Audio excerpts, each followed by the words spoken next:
I did get the chance to listen to Meghan's latest podcast interview.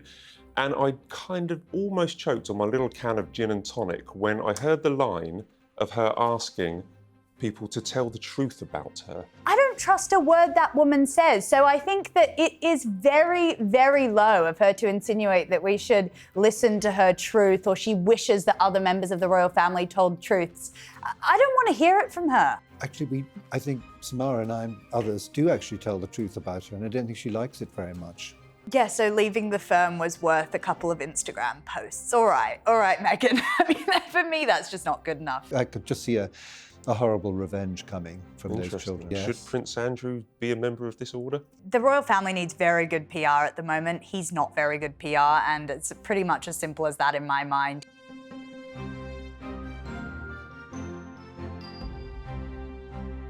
Welcome to Royal Exclusive. This week, Meghan Markle has asked people to tell the truth about her. The Waleses and Sussexes mark Father's Day in two very different ways. And get your glad rags on, as we are blessed with not one, but three huge royal family calendar events.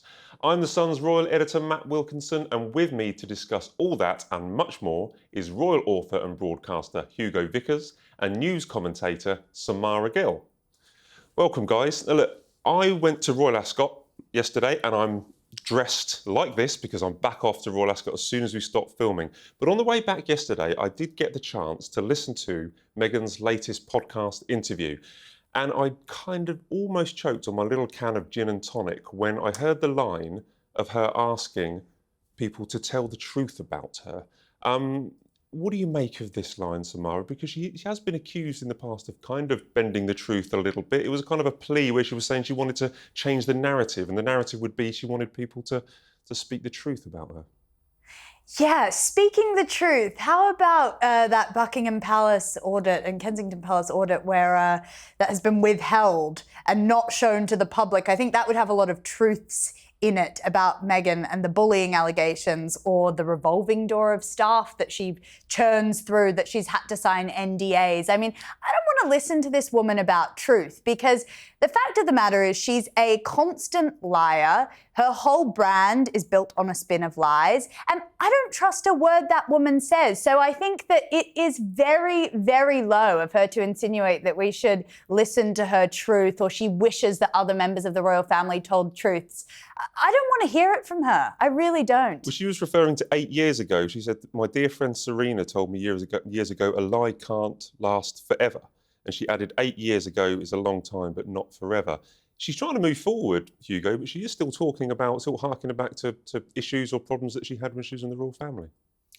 Well, yes, she'll always do that. But actually, I think Samara and I and others do actually tell the truth about her, and I don't think she likes it very much.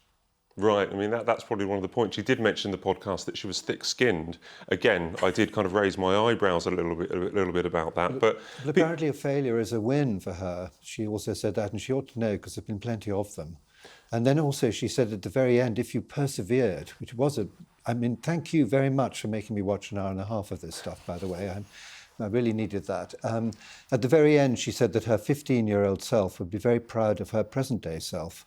And how she's doing. So I wonder what her 15-year-old self was like. I mean, God.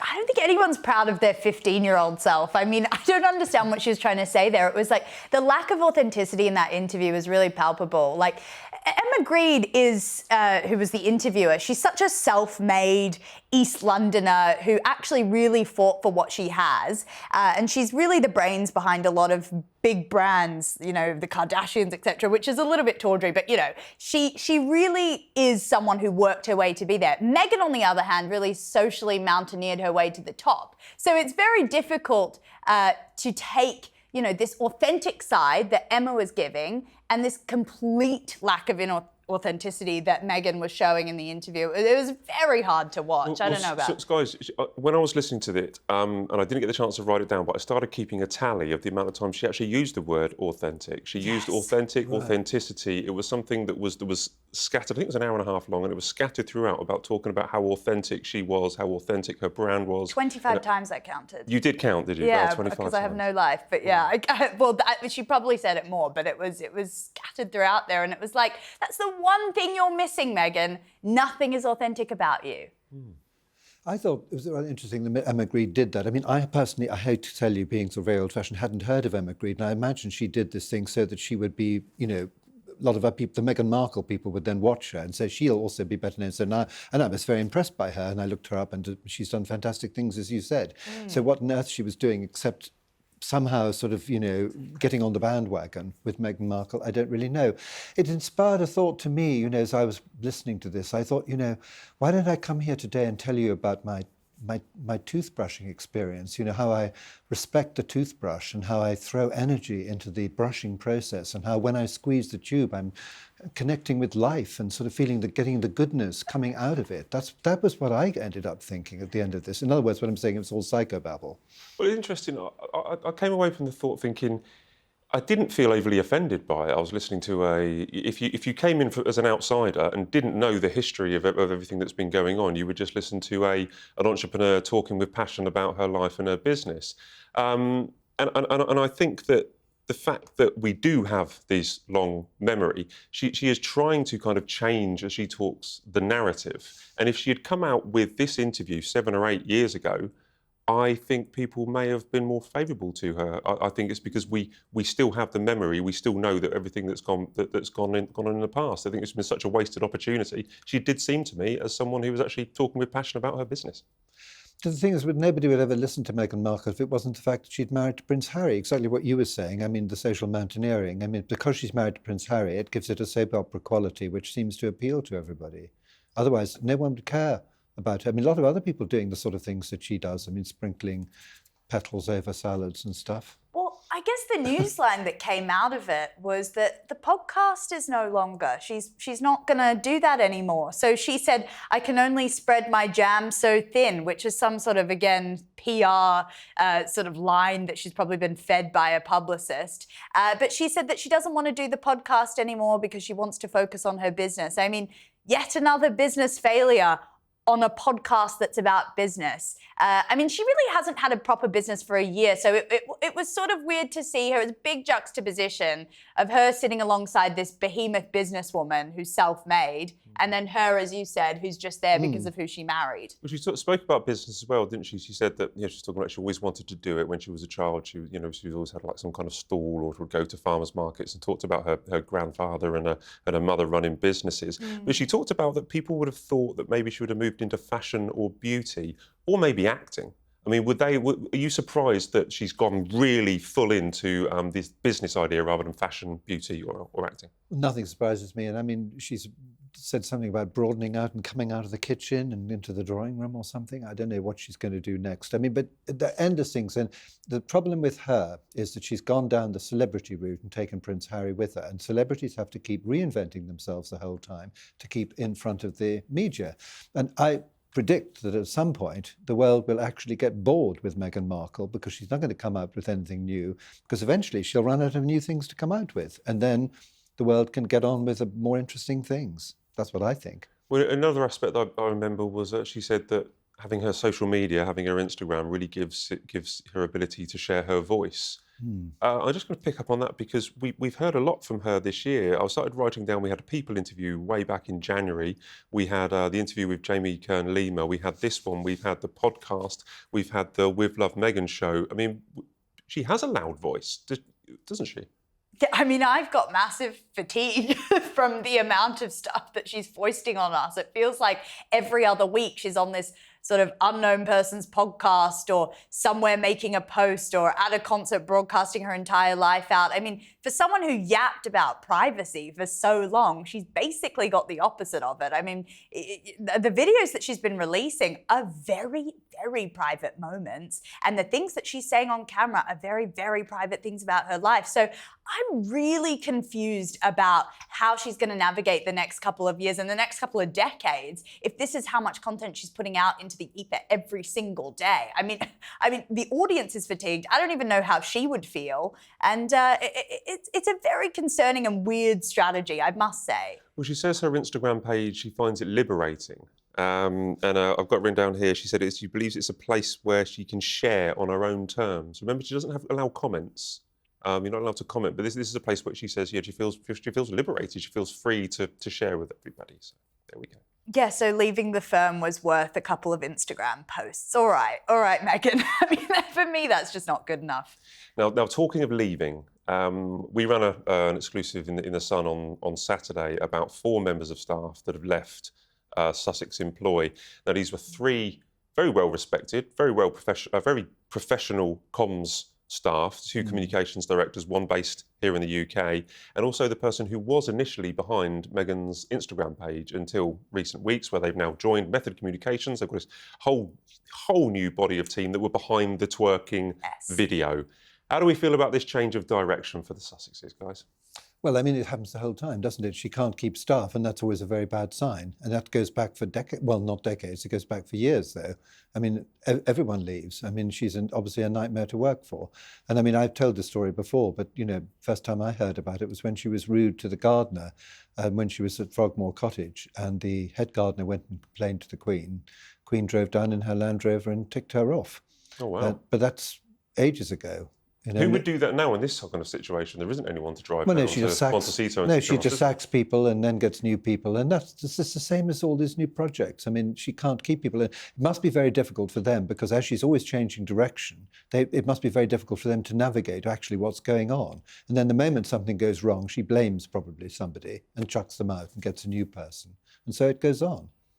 This is interesting. One source said to me, Samara, when we broke the story, they said, well, they always blame other people. There's always somebody else to blame if things go wrong. Yes. Because things have gone wrong this year. There's been so many PR disasters that have happened this year.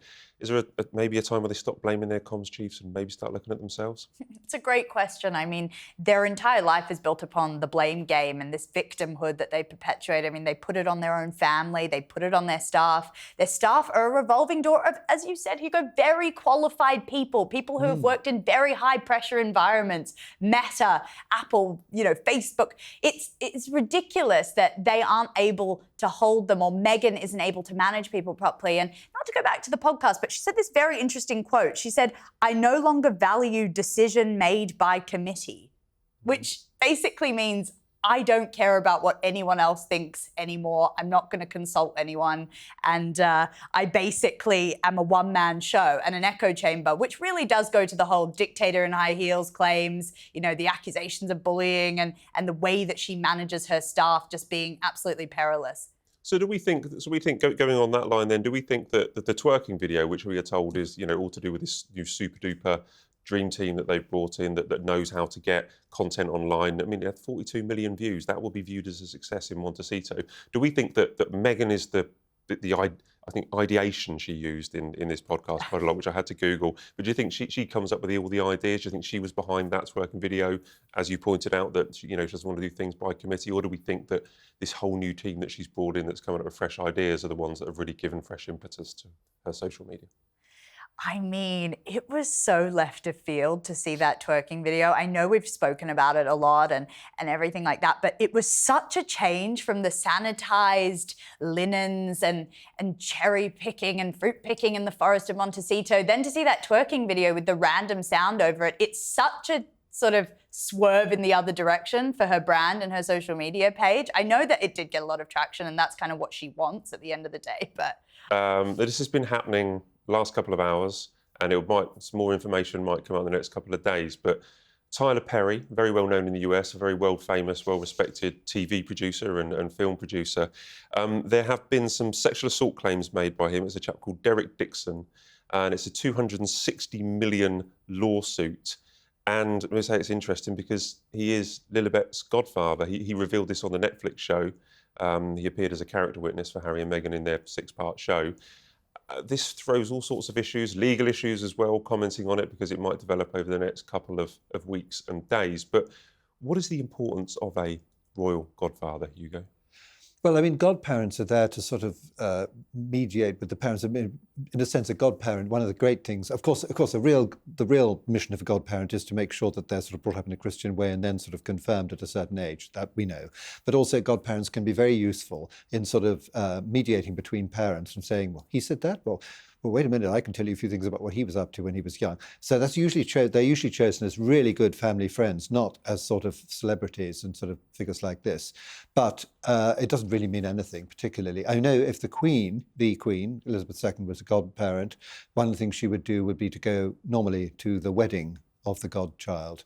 And then the one exception, funnily enough, was Charles Spencer. She didn't go to his wedding. But anyway, there may be reasons for that. Do you see problems with Tyler Perry and his connection to the Sussexes coming down the line? Well, yeah, there's nothing very Christian about a sexual assault claim.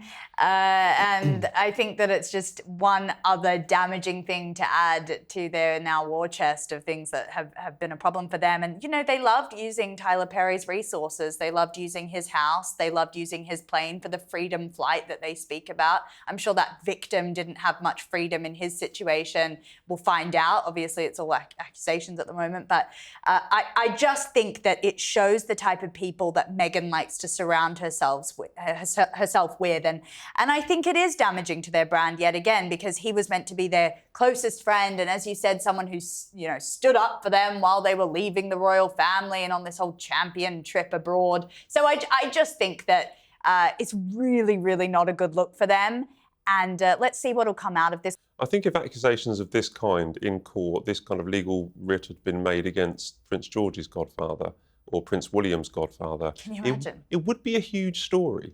I think. Do you know what I mean? It would bring a Well, lot I of attention. do, but I mean, in the days when the Evening Standard used to have a placard outside, it would always say something like Queen's cousin in grave trouble. I mean, you bought it and then you never heard of the cousin, had you? They like to make an association with the person. You know, that's how they do the link, isn't it? Well, that's totally right. I mean, I'm not specifically associating or the lawsuits and the accusations, you know, anything disparaging about Lilibet, but it needs to be drawn attention. This is somebody who's very close to the Sussexes. Harry and Meghan went to his 55th birthday in September, which kind of doubled up as Harry's birthday last September after Harry's 40th. They live close in Montecito. And they're very close to the Sussexes, so we'll have to see how it pans out. Watch how quickly they drop him, seriously. I mean, just watch how quickly they go, oh, sorry, toxic brand, going to step away from you, even though they're the ones who are really toxic. So I just think it's going to be another person who's just thrown to the side for them. Okay. We'll watch this space. Let's just dwell a little bit on Lilibet and Archie. We saw a little bit more in a video posted on Meghan's Instagram page. Well, I'm getting fed up with seeing the back of their heads and hearts stuck over their faces when they go to Disneyland and things. I mean, either show them or don't show them at all. But I mean, you can see what she's up to.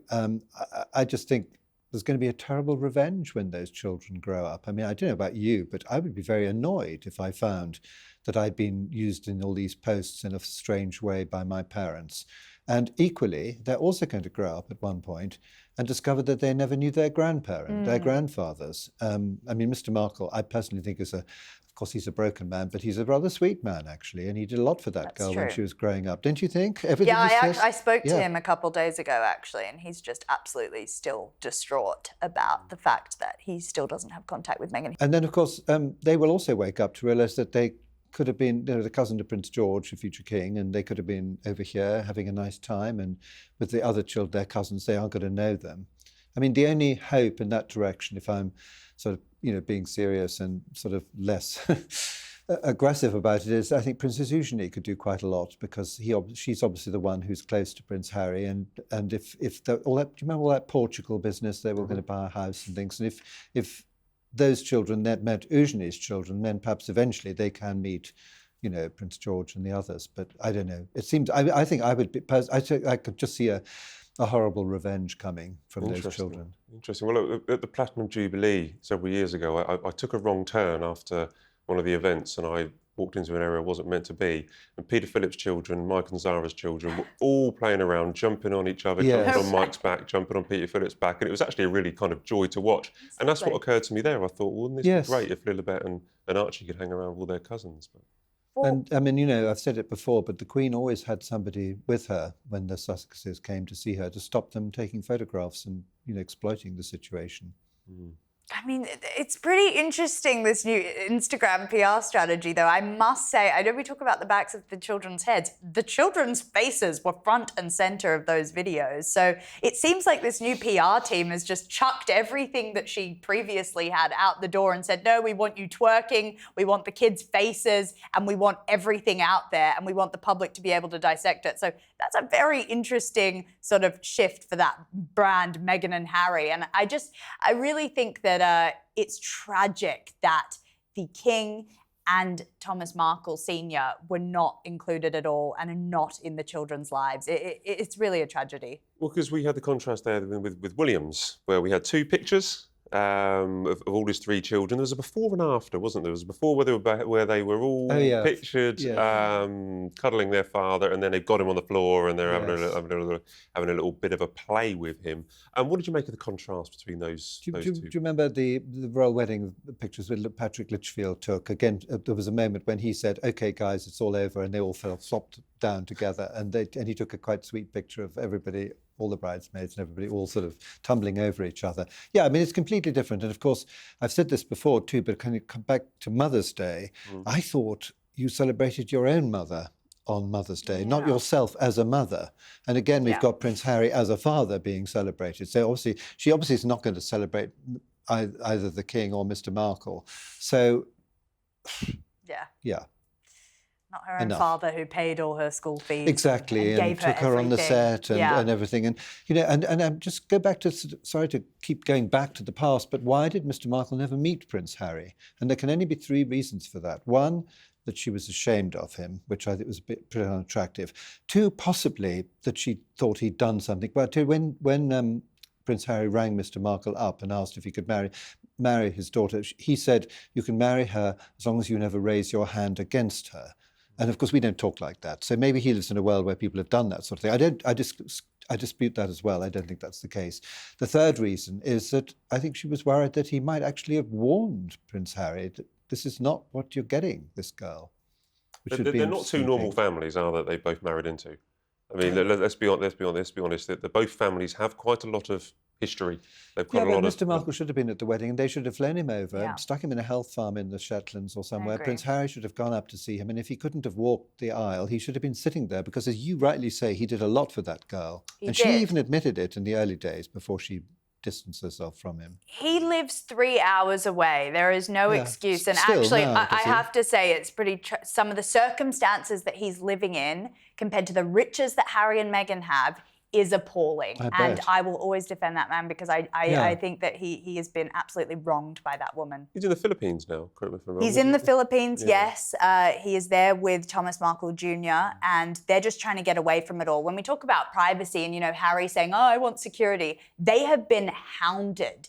They have had to flee the country, basically, to try and get some peace and quiet. So he was 70 miles away, wasn't he? It wouldn't have been very difficult for Prince Harry to have driven the children over there to meet him. I mean, and she talks so much about, you know, relationships and things, and mucks up their own relationship. And one day, as you rightly say, he will die, and then there'll be a whole lot of, you know, what's Meghan, will she go to the funeral? She'll probably make a whole thing about it. And poor man, I feel really sorry for him, because if you listen to what he says, not how he's reported, but listen to actually what he says, he never says anything unpleasant, does he? That's very true. Yeah. Well, I don't know about that. I think he does. I think over the years, I like Thomas as well. I spoke to him in the past. He's reported as saying it's always, you know, it's always twisted. Okay. I mean, if you actually listen to the actual words that he says, he often, when he's interviewed, you can see him thinking for a bit, and he's very moderate. Well, and he was also very respectful to the late Queen, always, and admired her hugely. And what this couple have put her through is one of the things I shall never forgive them for in the last years of her life. I hope it all ends well with Thomas, because as you say, I've spoken to Thomas in the past, and he's a very lovely, but slightly not damaged, but he's quite, you know, he's been hugely affected by what he was thrown into when it emerged that Meghan married Harry. It's very messy, and I actually think that without fixing the foundations of that relationship, both Harry and Meghan, they actually won't be able to pursue a sort of brand, because it's very hard to take them seriously when everything's a car crash behind the scenes publicly. So I just think without fixing these family relationships, you can't pretend to have this like lifestyle brand with linen and picking things. It just doesn't work. So I think that's actually, it's a bigger problem for them. Okay, from deep-rooted family issues, let's try and settle something a little bit happier. I was at Trooping on Saturday. And I saw the Princess of Wales with Louis, George and Charlotte. They seemed a little bit more grown up. They seemed a little bit more better behaved, a little bit kind of more, well, it's a year since the last in the carriage. Isn't it? Children do grow up rather quickly at that age. But yeah, no, they were all great. I mean, it was absolutely lovely to see. She looked absolutely stunning, I thought. And this was a return, really, to trooping, because last year she wasn't on the dais. This year she was on the dais with the Yes. King and the Queen. And that was quite a sight to see the three colonels with the three colonels colonels. and William and Edward on horseback as Yes, well. It's yes, quite a sight. absolutely. Yes. Magnificent. No, it's very good. And she was also at the Garter ceremony on Monday as well, looking lovely. It's been quite a week. Let's Yes. talk about Catherine. It's been quite a week for her. We haven't seen her, we haven't seen her for a while, but we saw her at the Garter ceremony, giggling when Prince William walked past in his plume and his cape and trooping with the children. I understand you would have been at Garter as well.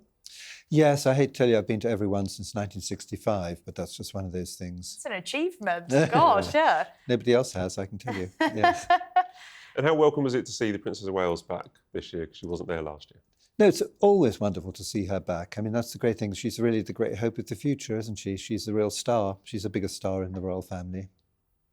I think her not being there for at least a year or 18 months has actually just shown how much we do need her when you see her coming back and sort of the reverence that the crowd has for her and the beautiful pictures that come out and just the elegance and grace that she brings to the royal family. I think we all really missed her, and it's just fabulous to see her back out there looking really healthy and doing what she does best, which is a service, a life of service to the people. She has always been so graceful with that. Do you remember Wimbledon last year, the roar from the crowd when she appeared, Yeah, I was there. I was like, wow. I mean, she was a vision. It was like there was light coming out of her. I know I'm like such a Princess Catherine fangirl, but it was something else.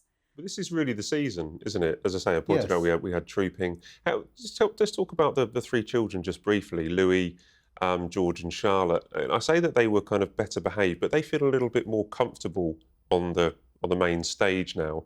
And they seem to be reacting better. We seem to be watching them grow up. And it's the only real time of the year, apart from Christmas Day, where we get to see the young children interacting. So we get to see them talking to each other, George almost disciplining Louis and Charlotte kind of rolling her eyes. What do you think about being able to watch the three children kind of interact publicly? Well, I think they're just such stars, and obviously very well brought up kids. They're all at school together, as you know. It's just a lovely family. They're absolute superstars. Yes. You can already tell just when you see those glimpses of their personality that they are the future of the royal family and they will bring them into that next chapter. So it's brilliant to see them. You can see they all get along. Yeah, you're right. There are those dynamics there. Louis obviously the breakout of the three, but they all hold their own, and you can see how amazingly William and Catherine are bringing them up. That shines through. They've got great mannerisms, and you can see that they're very serious people, So or little kids. Do you think we get a sense of their personality on these big events? Yes, I do. I think Prince Louis, I think, is very intelligent the way he does things. I mean, the flick of the head and things was very kind of subtly done. And Princess Charlotte, I've always thought, is a grown-up masquerading as a 10-year-old. Totally, yeah. I see so much of Elizabeth II in her. Yes, There's a lot of that sensibility. You're right. Yeah, Absolutely. Which brings me on to my point that if we were watching them live, at these major events such as trooping and VE Day, as you pointed out, with the moving of the hair, we're only getting to see Archie and Lilibet on curated Instagram pages. We're not able to see their personality maybe in the same way that we can see the Wales children.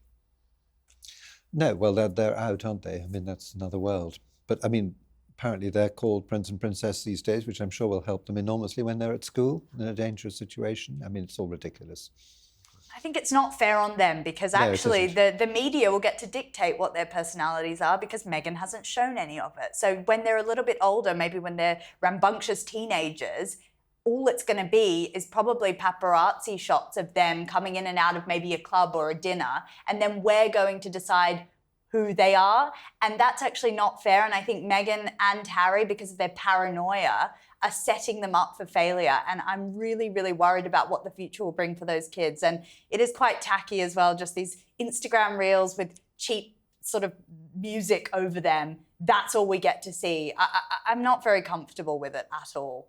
We never know what's going to happen. I mean, the way the situation changes with Harry, Meghan, and the royal family, it changes year by year. So we don't. But I say currently there is a real difference in how we're looking at the Wales children and the Sussex children. And they don't know each other. They don't know their closest cousins. I mean, that's sad in itself.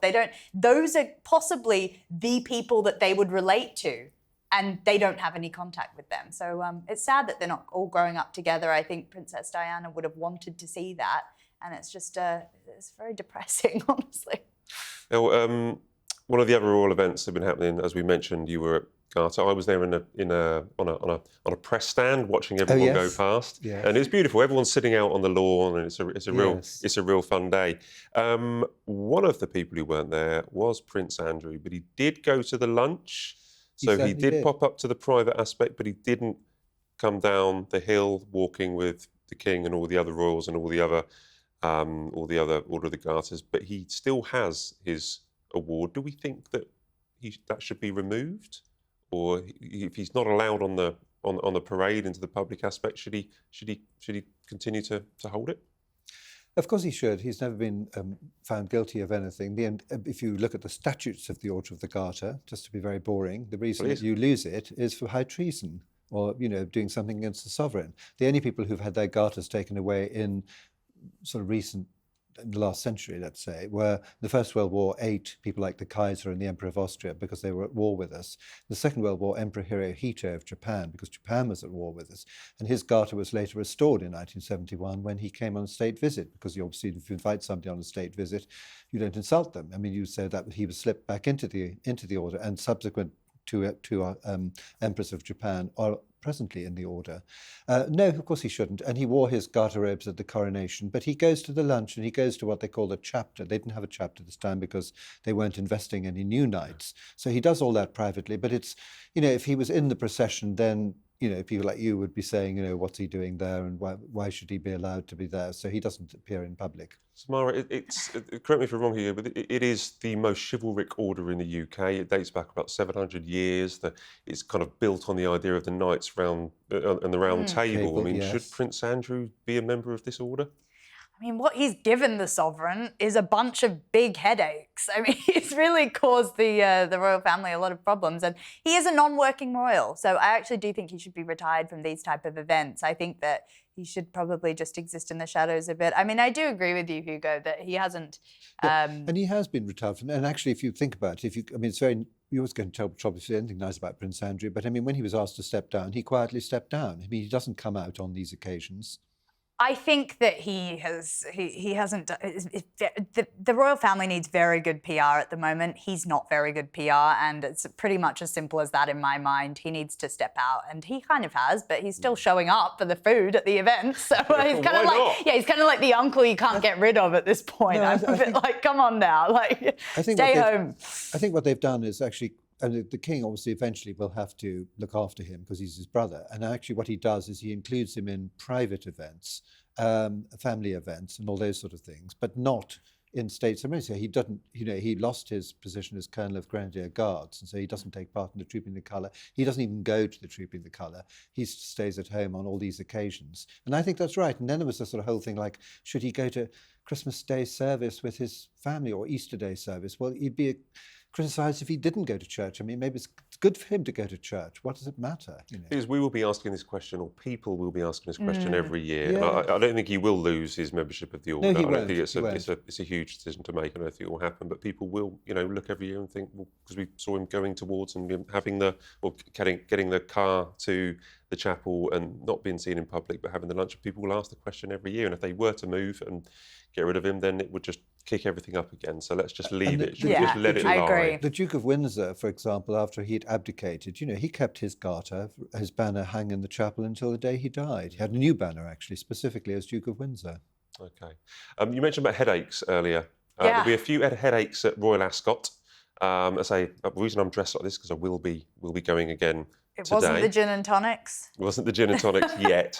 But the King's got a few horses. He's going every single day. It's a very important thing in his calendar now. The late Queen used to love going to Ascot, but the King sees it as a good social event, a good networking event, and he likes to be seen. What do you think about him at Royal Ascot? Hugo? Yeah, well, I was there yesterday, and he was obviously there in the carriage with various other people, and I put some money on Reaching High, but which was lovely to see riding in in the same colours as the Queen's, but reaching high didn't reach high enough, I'm afraid. It was about halfway down the field, so I lost my £10 then, I'm afraid. I lost my money. 9th reaching high came. Yeah, I lost my money. Yeah, but he's got plenty of other runners that they'll be celebrating. Well, I think he really suddenly took to it, in a kind of way. And particularly Queen Camilla, she's very into, they've got a horse, that horse is jointly owned, reaching high, and was out of Estimate, which was bred by the Queen. So that was rather exciting. So out of loyalty, I put some money on it, but it didn't matter. I think he's honouring his mother's legacy in a way, because that was obviously, he once called racing a dusty old sport that his mum, was obsessed with. And now he's really embracing it. And I think that's because he kind of wants to be close to her legacy. And he's such a workaholic. I mean, it's a real testament to how stoic he is. Okay. Right, thanks, guys. I'd say it's going to be loads of good pictures. Hopefully they get a winner, and there'll be lots of celebrations at Royal Ascot for the King, Queen and all the other royals that turn up. We've just got time for our quickfire questions. Okay, so if you're all ready.